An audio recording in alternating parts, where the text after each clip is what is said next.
Besides just playing Smash Ultimate, there has been a lot of discussion on Twitter, and I'm going to be referring to the discussion about rule sets today, and what my preferred rule set is, because people have made rule sets, whether they're players, whether they're TOs, whether they're spectators, and a bunch of people have a lot of different opinions on what their preferred rule set is, and I just want to give my take and my reasonings behind it from start to finish. But before I get into it, I really just want to mention the fact that it is very important that you have an open mind for other rule sets. This is obviously going to be my opinion, but it is definitely possible. I have agreed with other people's points, I have agreed with other people's opinions, and as the meta develops and it changes, we might want to switch some things. So it's very important that whatever we have set in stone, we can still test more stages or less stages or a different amount of time limit or a different amount of stocks depending on how the game is developing. Please keep that in mind, and please keep an open mind. First off, I think this game should currently be 3 stock. There are some matchups that can be a little bit campy, so 4 stocks is going to be a little bit too long, but 2 stocks is significantly too short because stocks fly in this game. People do so much damage, people are killing people really early, they're edge guarding. 3 stocks is a perfect sweet spot. They can still have fast matches if the players are aggressive, but if it's a slow campy game, it's probably going to be about a 5 to 6 minute game. Speaking of which, I think the time limit in a stock match should be 7 minutes. 8 minutes is a little bit too long. It,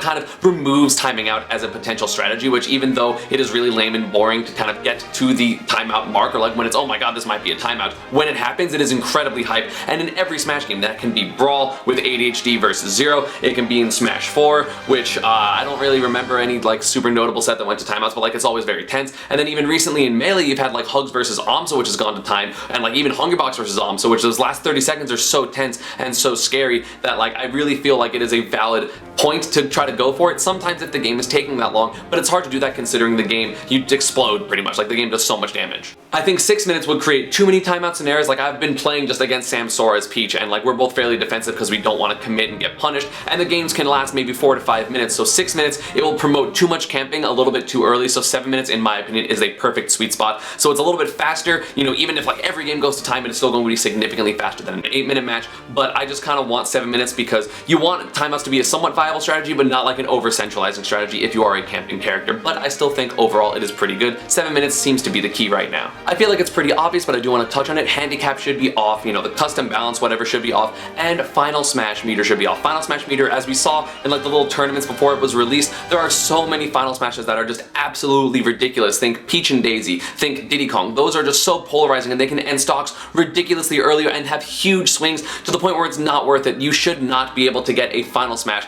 based off of just fighting your opponent and like even getting hit. Like sometimes getting hit is the better option when final smash meter is on, because you are able to get your final smash and then kill someone at ridiculously early percents, and it's not worth it to attack in those situations. I don't think it should be legal at all. It should not be on. It is a fun side event for sure, because like it's a little bit interesting to kind of have the different dynamic, but that should not be the like main competitive standard on like singles. Something to note is I think the Miis should be freed in terms of their special moves. I think the Miis should be able to create whatever customization of special moves that they want, because now that the fact that they don't have the size difference, I feel like it makes it a little bit different, and like there are no custom moves, so there's no like, oh well, other people have custom moves so they can't, so like, well, that argument doesn't have to happen. So I do think that the Miis should be able to use any of their specials. They can use 1-1-1-1-1, 1-1-2-1, 1-3-2-1, like it doesn't matter. Like any combination of their special moves I think is important, but I do think you should like tell your opponent which special moves they are and maybe have a little bit of a showing at the beginning of the game, just as kind of like a respect thing. It's not necessary to put in rule sets, but I do think it would be like kind of like a good gesture, because like, oh, like not everyone's gonna understand like all of the Mii specials, so just kind of like show them really quick, or at least say the name of it, and then afterwards you're responsible. As a side note, I do think Squad Strike is an amazing fun side event type of option. I really like playing multiple characters in the same game. You can do it in like a type of crew battle way, or you can obviously do it in a way that's like you just play all the characters and they immediately jump in with no healing. It has been a lot of fun to play that with, let's say, MBD and Ricky, my 2 roommates, so I'm really a fan of that, but again, I do not think it is going to be the competitive standard, as like adding more kind of variability makes a lot of people unhappy, especially considering how big of a rule stages are. So you don't want to play like one character on all the stages, because a lot of times certain characters will be certain counterpicks for stages,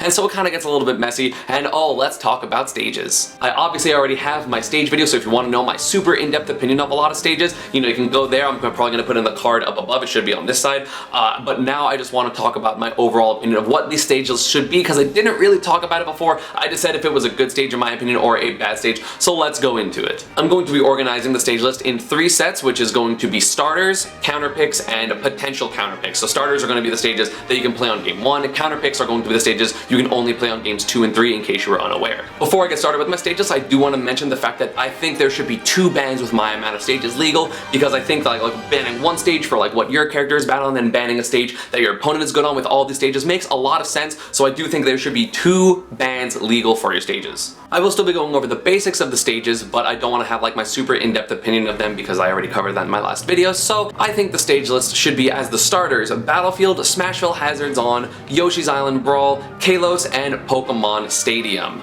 Battlefield is obviously just a pretty neutral 3-plat stage, like it's not really that big of a deal, no real positives and negatives. There aren't even a lot of characters that juggle you up, so it's not even really going to be that big of a deal for people like, oh my god, I'm gonna die so early, because that really doesn't happen. Smashville Hazards On, in my opinion, is a better stage than Smashville Hazards Off, so I'd rather just have that here. You know, I like the moving platform, it kind of has a variability compared to Yoshi's Island Brawl, which has the big platform in the center and slants and walls, so it's a little bit different even with Hazards Off, but I do like Smashville Hazards On a little bit more, just because it's variable and like there's a moving platform, and I like the non-static nature of everything. Like I want a mixture of Hazards On and Hazards Off. I know that can be a little bit difficult in terms of like logistics, but I think that like once the game like is playing more, like that's gonna happen less and less and less, and so it's going to be possible to just actually have that, especially if Nintendo patches in, like, you know how you can go from the stages and be like, okay, normal, and then Omega, and then Battlefield mode. If you can just be like Hazards Off, like on that screen, it would make everything so much easier, so please Nintendo, totally do that. Yoshi's Island Brawl should be Hazards Off, because I don't think I mentioned that. I really don't like the support ghost, and I don't like the constantly tilting platform. I think it's like different enough, and it has like the long center platform in the middle, and I think it's going to be fine just as a Hazards Off stage. You know, I do like the slants, and that kind of makes it a little bit variable compared to all the other stages in the starter list, because those are all completely flat ground. When I like slants, I think slants are like very good for competitive meta, as I've described in my other video. I really don't like people complaining, oh, it's slants and it changes my neutral. It's like, yeah, but like, welcome to just pay attention to it. It's really not that difficult to just kind of understand it. Kalos and Pokemon Stadium have similar platforms in terms of the fact that they are bi-platform layouts, but the layout is drastically different enough that I think both should be warranted on a starter list. Pokemon Stadium, obviously probably the best starter stage in the entire game. The 2 platforms are amazing because you have a center stage and the edges, but then there's platforms. It's just really, really good. And Kalos, or Kalos, I'm pronouncing it differently, I still don't remember how to say it. You know, it's on the outside, so it kind of gives people a little bit of a time like to get around edge trapping, or to kind of like stay there and kind of figure out how to get back on stage, because it is very difficult to land in this game or even get off the edge a lot in this game, although get up attack is an amazing option, just to show you guys know. But I think that they're different enough, and I think that, you know, not having that type of I think having the variability in the stages is really, really important. So even though those are fairly the same, it is a drastically different like effect on gameplay, so I think both of these stages should be in the starter. In counterpicks, I think that Town and City Hazards On should be legal, Smashville Hazards Off, which is a separate stage than Smashville Hazards On, as I touched on in my other video, Final Destination, and Skyloft. As I mentioned with Smashville, I do like the moving platforms as kind of an aspect to the game. I don't like every single thing to be like static platforms. We already have the non-moving outside platforms like in Town and City Transformation 2, in Kalos League, or call it Pokemon, whatever that stage is called, Kalos. But so I really think that like that should be kind of moving, which would be nice. I think the middle platform moving in the first transformation is nice. You get stretchered either way, so that's not really going to be like an, oh well, Hazards Off is clearly better. I do think Hazards On Town and City is a better stage. I would be willing to compromise this because of like logistics. If people are, it's too difficult, you know, to play Hazards On and Hazards Off, like that would be fine. Like Hazards Off Town and City is still a good stage, but I just think Hazards On is just a little bit better. Smashville Hazards Off is mini Yoshi's without slants and without walls. I think it is a different enough stage from Hazards On Smashville and Yoshi's Island Brawl that it should just be considered its own stage. You can go under the stage still because there's no walls, there's no ability to wall jump. You can obviously hit people under the stage, and bad recoveries will be able to not recover from there, and they can't use the walls for wall jumps or like to bounce off, like let's say Bowser Jr.'s recovery. So I don't know, I just really like the fact that these stages are drastically different from Hazards On and Hazards Off, which normally isn't the case, because normally if Hazards On and Hazards Off are different, it just means like Hazards On is probably a bad stage. So Hazards On, Smashville, and Hazards Off should be separate, and in my opinion Hazards Off should be in counterpick. As I mentioned in my other video, FD is to me one of the most polarizing, if not the most polarizing stage ever in Smash Bros. History. It shouldn't be banned because like it is a fine stage and nothing exactly goes wrong with the stage, but it is so polarizing that I think it definitely should be a counterpick. This probably will never happen. This is kind of like my preferred rule set, so unfortunately that's probably not going to happen, but I really don't like this stage as a neutral because like it is so not neutral. It is definitely almost every single person's like main counterpick or main ban like immediately, and I really don't like the fact that it is always in the neutral list, especially considering we have so many stages to choose from. So I really want it to be counterpick, but that's probably not going to happen. But you know, here's to praying. Honestly, I think Skyloft is also an amazing stage. I know I didn't really talk about it in my last video. I didn't really understand it enough, but after playing it more at the office and just at home, I really like that stage. I like the unique platform layout for a triplat, even like the slanted platforms on the side. You know, the heights are a little bit different, which in my opinion is really nice because again, variation in my opinion is good. If you're going to have that, you know, it is a drastically different stage than other triplats or Battlefield's, you know, form stages. So I really, really like it. Yes, yes, you can, you know, potentially go through the stage for like sharking, or people can sometimes mess up their recoveries, but it's one of those things, hey, if you have a recovery that's pretty exploitable, like I think that you should be able to be counterpicked there, and then now you have to recover a little bit more carefully, you know, or now I can shark and I can go through the stage a little bit differently. Like I know Yoshi, Meta Knight, you know, even Pikachu, a lot of characters prefer to go through a stage if you can, so I really like the possibility of that, and it's just one stage, so if sharking is that big of a deal, you can use one of your bans on it.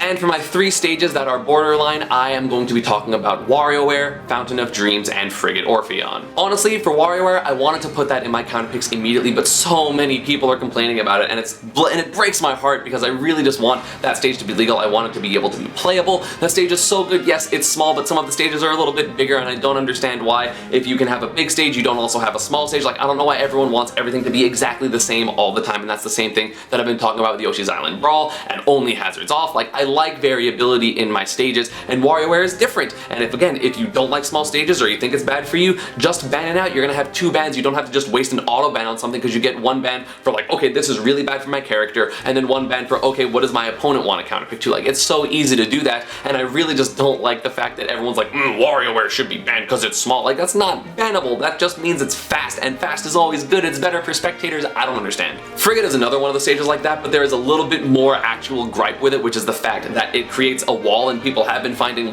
really long wall combos or really long like infinites. Like, I actually found one with Ness. They can infinite people on walls, and yes, obviously it would only be there for a very small amount of time, but either way, I can understand why people saying, walls are bad on stages. Like, that's pretty valid. Like, I would understand that. So while I do think it is not a big enough deal to ban it, it is definitely in my borderline, and I would not be surprised if people were just going to ban it out. From the moving platform, you can go through it like I mentioned with Skyloft, so you can mess up recoveries, and again, I think that's the perfect definition of a counter pick, yes, but a lot of people are being a lot more stringent with it, so while I think it should be legal, I understand why people do not think so. And for the last stage in borderline, I want to talk about Fountain of Dreams, because yes, right now, obviously it should be banned. There is no argument there. If there are frame drops, this stage should be banned, but, you know, hopefully Nintendo does something in terms of, you know, either getting rid of the reflection or being able to turn it off, or maybe like hazards off equals no reflection. Like, I don't know, I really like this different stage layout. I love the shape of the stage. I like the stage so much. It's one of my favorites, and it breaks my heart that, you know, it is so laggy and it literally causes frame drops. But if Nintendo fixes that, I think it should instantly be legal, which is why I just wanted to kind of talk about it. And yeah, that's going to be my stage list. And yeah, that's going to be it better for this one. I hope you all enjoyed. As always, if you did enjoy the content, please consider hitting the thumbs up and also subscribing to this channel. I know a lot of you guys want Squad Strike to be the main format, or even Final Smash Meter. There are great side events, and I'm really excited for Glitch, which is happening in January in the Maryland region, because it will have all those side events, but I do not think it should be the competitive standard. So the rule set to me was just about the competitive standard singles, and I honestly really like it. As always, social media, Panda, and partner stuff is down below. Let me know what you disagree with or what you do agree with and why, because I love reading your guys' comments, because honestly, you know, sometimes, like, I know a lot about this game, so most of the time I kind of know what you're talking about, but I do like the insight because sometimes I do learn from you guys, so I really appreciate it. And yeah, I will see you all next time. Bye.